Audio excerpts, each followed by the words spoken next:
शीशा देखो कितना मोटा।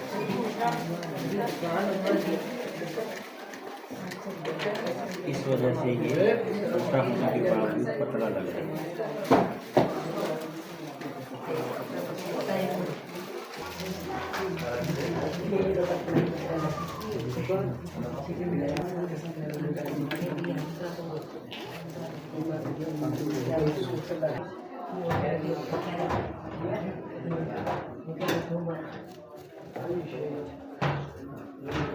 वो लगेगा भी नजर आएगा कैसे।